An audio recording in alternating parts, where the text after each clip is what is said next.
Governor Brown's AB 109 program for realignment, what your thoughts are of the costs and benefits of saving money for the state, releasing the less violent felons to go to the jails that will be released early. First of all, it is a grand experiment that is grand in scale. I'm not a particular fan of it. Grand experiment that is barely started.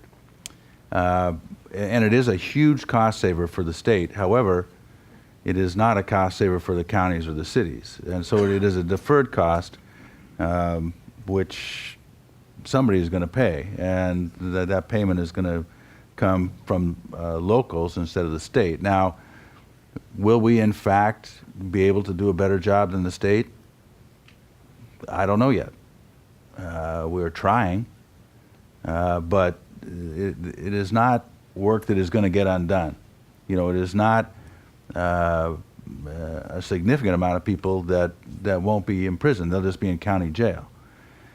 And so, that's the fallacy. I mean, it works very well on the state, from the state's point of view, and we will see how it works out at the county and the city point of view. We're still working through this. We just did a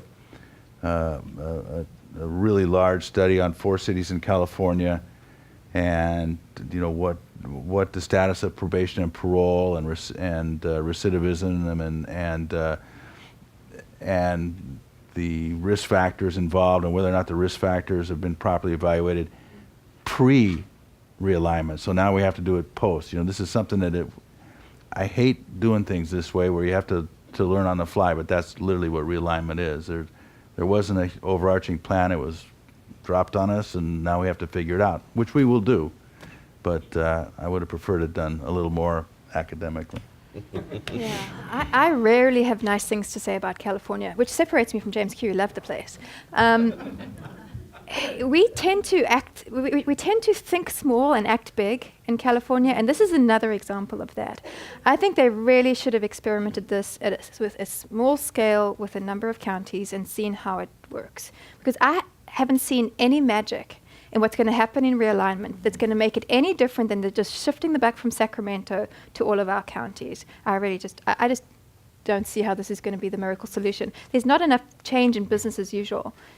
This also comes at the same time as one of my favorite bad decisions out of Sacramento, which is non-revocable parole. Yeah. And this is how it works. Well, if it's non-revocable parole, which is that's the only positive thing, is this eliminates non-revocable parole. Now they're non-revocable so it's probation. replaced by another. Exactly. So the idea. Which means your probation officer's orders are polite hints. Yeah. Well, the idea is that if we don't see them doing it, if we one. don't watch them doing it, then at least they won't go back to jail or prison. So in the meantime, it's okay for you to just go run wild in our communities and do what you want. Nothing's going to happen to you, and therefore solve the prison problem. How is that a good solution?